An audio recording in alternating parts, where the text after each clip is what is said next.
When Edwin C. Barnes mentally arrived in Thomas Edison's office, he was not carried there by a hopeful wish or a fleeting dream.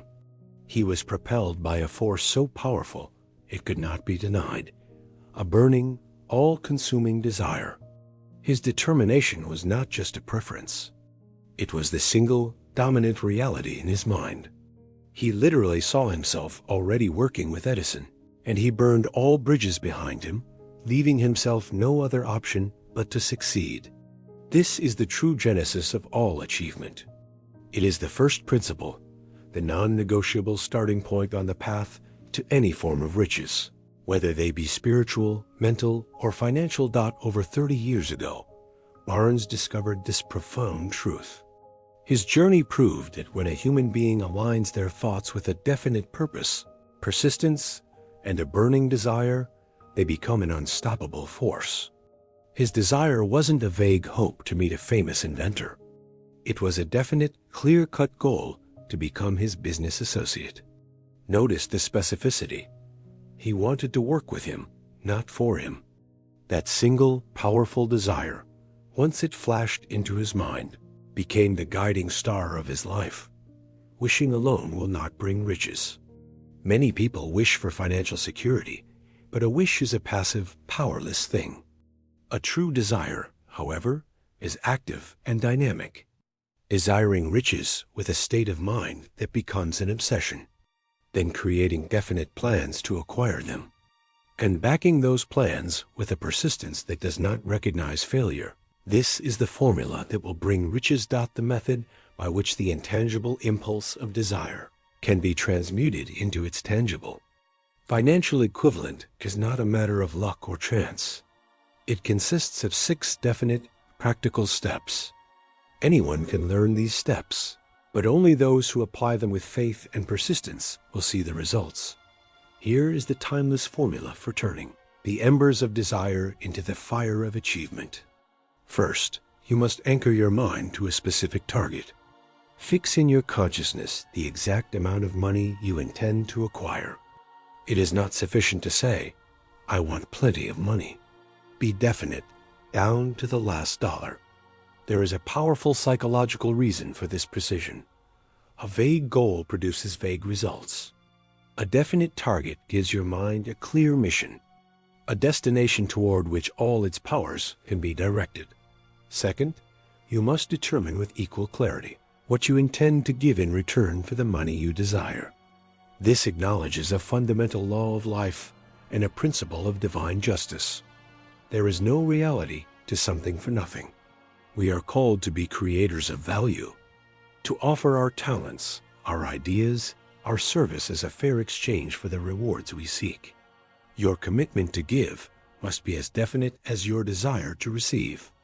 Third, establish a definite date by which you intend to possess this money. A goal without a deadline is merely a dream.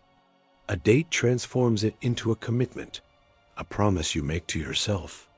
It creates a healthy sense of urgency and provides a timeline for your subconscious mind to work against. Fourth, forge a definite plan for carrying out your desire. And then, with faith as your guide, you must begin at once, whether you feel ready or not, to put this plan into action. The most brilliant plan is useless until it is acted upon. Do not wait for perfect conditions. They will never arrive. Start where you stand, with whatever tools you have, and better tools will be found as you move forward. Fifth, you must bring this commitment from the realm of thought into the physical world. Write out a clear, concise statement summarizing these first 4 steps. Detail the amount of money you intend to acquire, the time limit for its acquisition, what you will give in return, and the plan through which you will accumulate it. This act of writing crystallizes your thoughts and transforms a fleeting desire into a concrete objective. And finally, the 6th and most crucial step, read your written statement aloud twice daily. Do it once just before retiring at night and once after rising in the morning. And as you read, you must do more than just see the words. You must see, feel, and believe yourself already in possession of the money. Close your eyes and let your imagination take over. Envision your life as if your goal has already been achieved. This process is about imprinting this new reality onto your deeper consciousness, aligning your spirit with your ambition until your belief becomes an unshakable conviction. It is absolutely essential that you follow these instructions with complete faith. You are, in effect, giving your subconscious mind its marching orders. By repeating this process, you condition your mind to seek out opportunities and attract the circumstances necessary to make your desire a reality. This is not magic in the theatrical sense, but it is the method by which all great leaders and achievers have harnessed the creative powers of their own minds. Remember, every person who has accumulated a great fortune first did a significant amount of dreaming, hoping, wishing, desiring, and planning before they ever saw the money. They understood that you cannot build a skyscraper without a detailed blueprint, and you cannot build a fortune without a definite plan rooted in a burning desire. The fortunes of this world gravitate to men and women whose minds have been prepared to attract them. Just as water gravitates to the ocean, to stand in this flow of abundance, you must become conscious of it. You must see yourself as deserving and capable of great things. This 6-step method is your tool for developing that consciousness. Think of the immense power of desire on a grand scale. The very nation we live in is the product of a burning desire for freedom in the minds of our forefathers. The pioneers who faced unimaginable hardship to build a life in the West were not driven by a casual wish. They were propelled by an overwhelming desire for opportunity and self-determination. Great leaders are able to inspire action in others because they first possess, within themselves, a white-hot desire for the accomplishment of their objective. A weak desire brings weak results, just as a small fire produces little heat.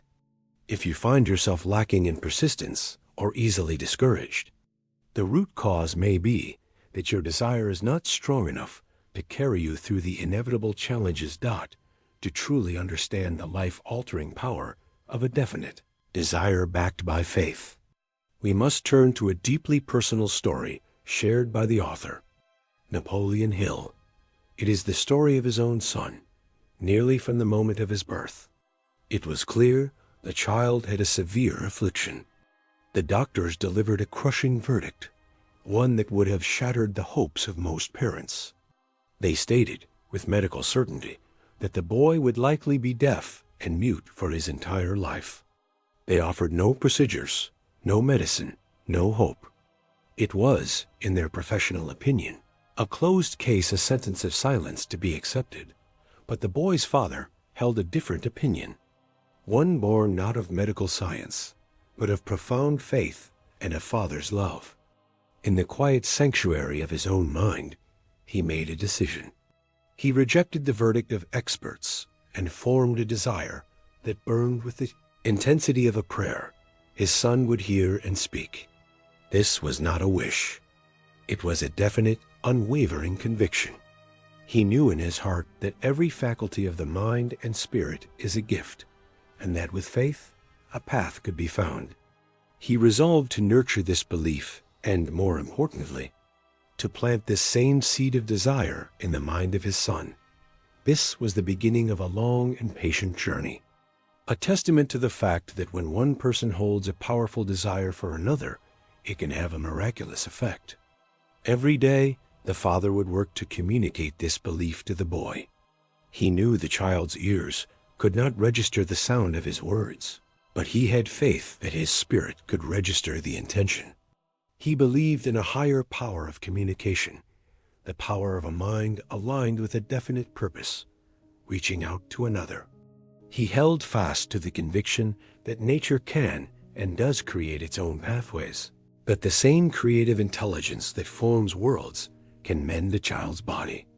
He never, for one moment, wavered in this desire. He was determined to keep this flame of hope alive, not just for himself, but for his son. The father's desire for his son's healing was not passive. It was an active, searching faith.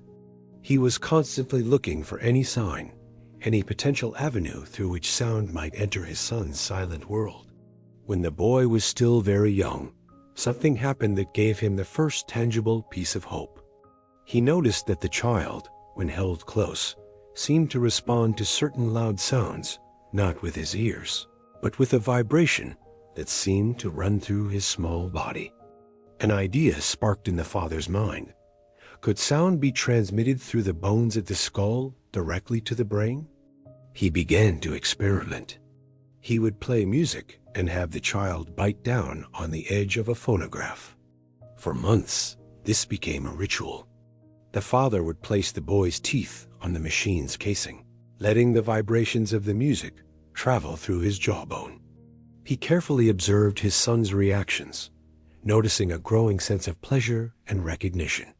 He was planting the concept of sound, of rhythm and harmony, directly into the boy's mind, bypassing the broken pathway of his ears altogether. He was nurturing the desire within the child, even before the child could consciously understand what that desire was. Throughout these early years, the father never spoke of the boy's affliction in his presence. He never allowed anyone to use sign language, and he demanded that everyone speak to the child as they would to any other. He was creating an environment of normalcy, an atmosphere of expectation. He was unwavering in his belief that his son would one day live a full life, complete with hearing and speech. In his own memoirs, the author reflected on this time, stating with awe that he watched as nature itself began to perform a miracle, slowly providing the boy with a strange and unique method of hearing that defied all medical explanation. The true turning point, the moment when years of faith and desire crystallized into reality, came when the boy was in college. An electrical marvel was delivered to the campus for testing a new device designed to amplify sound. The boy Blair, now a young man, had lived his entire life in a world of muffled vibrations. But because of his father's relentless faith and his own cultivated hope, he had never accepted defeat. He decided on his own to test the machine. He took the device, placed the headset over his ears that doctors had declared useless, and a switch was flipped. In that instant, a lifetime of silence was shattered. For the first time he heard, not as a faint vibration, but as clear, distinct sound. As he later described it, the experience was like a symphony crashing into a quiet room.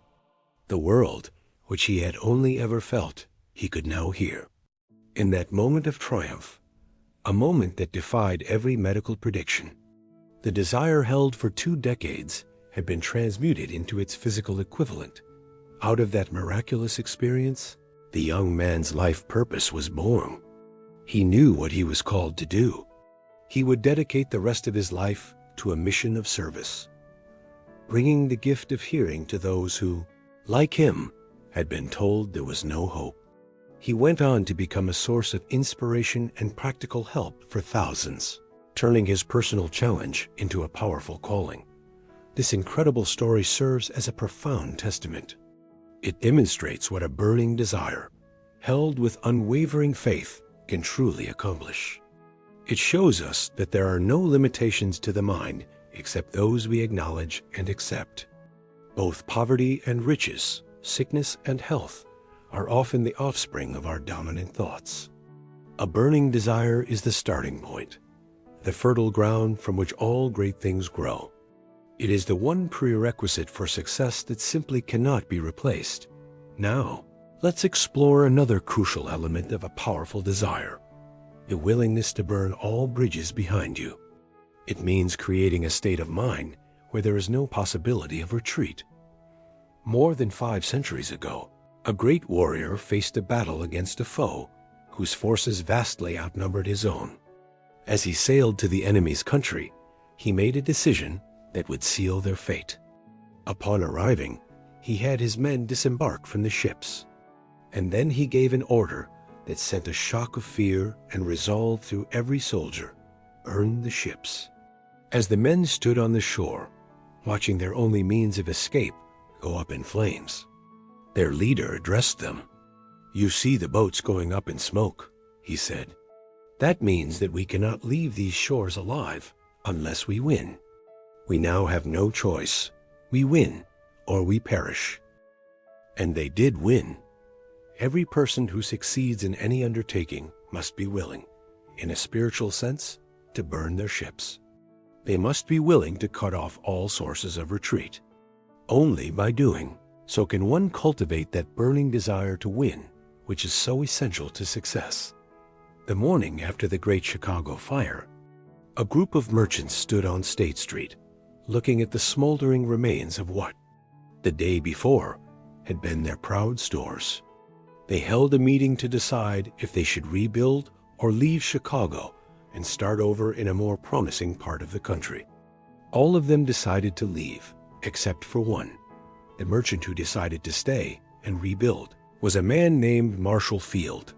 He pointed a finger at the ruins of his former store and declared, "Gentlemen, on that very spot, I will build the world's greatest store, no matter how many times it may burn down." And that is what he did.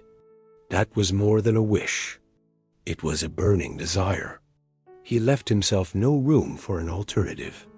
It was this level of determination that lifted him from a simple merchant to a retail titan. It is a vital lesson for the young person who wants to start in life, but also for the individual who has met with defeat and feels the temptation to quit. The stories of Edwin C. Barnes and Marshall Field are separated by decades and industries. Yet they are spiritually identical. They are stories of the power of a burning desire. They knew what they wanted.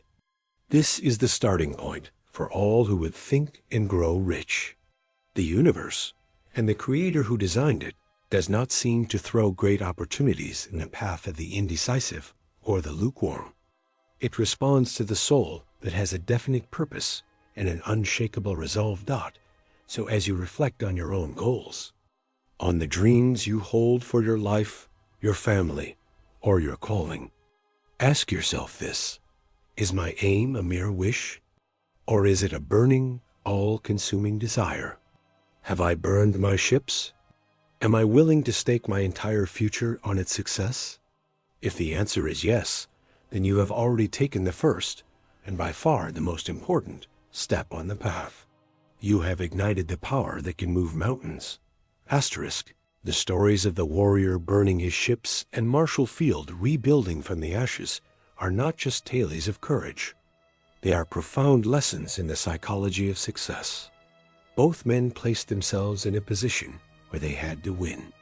They consciously eliminated the option of retreat, thereby forcing their minds to focus with singular intensity on their one definite purpose. This is the mindset that transforms a simple want into a burning desire.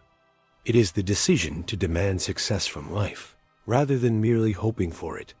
This brings us to a beautiful and powerful truth about our relationship with life itself. Life, in many ways, is a mirror. It reflects back to us the energy, the expectations, and the demands we place upon it. It rarely gives us more than we ask for.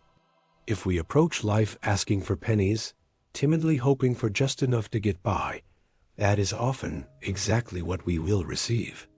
But if we approach it with a bold spirit, a definite purpose, and the conviction that we are worthy of great things, life has a way of meeting our demands. A poet, Jesse B. Rittenhouse, captured this profound principle perfectly in a short verse that everyone should carry in their heart. It powerfully illustrates why we must never settle for less than we are capable of achieving. She wrote, "I bargained with life for a penny, and life would pay no more. However, I begged at evening when I counted my scanty store, for life is a just employer. He gives you what you ask, but once you have set the wages, why? You must bear the task. I worked for a menial's hire, only to learn, dismayed, that any wage I had asked of life would have willingly paid." This is one of the most important lessons on this entire journey. Life is a just employer. It will give you what you ask. The tragedy is that so many of us, out of fear or doubt, set our wages too low. We bargain for a penny, and then we are dismayed when we count our scanty store at the end of the day. The purpose of a burning desire, made definite through the 6 steps we have outlined, is to ensure that you are asking for the highest wage life can offer. You are setting your own terms. You are declaring your own value. You are refusing to work for a menial's hire when you have been created with the potential for abundance. So let us bring this all together. The starting point of all achievement is desire. Not a wish, not a hope, but a keen, pulsating desire which transcends everything else. A desire that becomes definite through a clear plan. Remember the 6 steps. They are your practical tools for taking the intangible energy of desire and shaping it into a tangible reality. Know the exact amount of money or the specific goal. Determine exactly what you will give in. Return. Set a definite date. Create a definite plan and start now. Write it all down. Read it aloud twice daily, feeling and believing you have already achieved it. These steps are the bridge between your imagination and its physical fulfillment. They are the process by which you bargain with life, not for a penny, but for the grandest vision you can hold for yourself. That great story of success you will ever hear is, at its core, a story of desire. Edwin C. Barnes desired a partnership with Edison. The author's son, Blair, cultivated the desire to hear. The warrior desired victory at any cost. Marshall Field desired to build the world's greatest store. They did not just wish for these things. They backed their desires with a determination that admitted no possibility of defeat. What, then, is the grand wage you will ask of life? What is the definite, burning desire that will become the central purpose of your days? Take these principles to heart, for they are the very foundation upon which all success is built. Decide what you want, and know that whatever wage you ask of life, life will willingly pay. But seek first the kingdom of God and his righteousness, and all these things shall be added to you. Matthew 6:33. May the Lord bless you and guide you in every good work.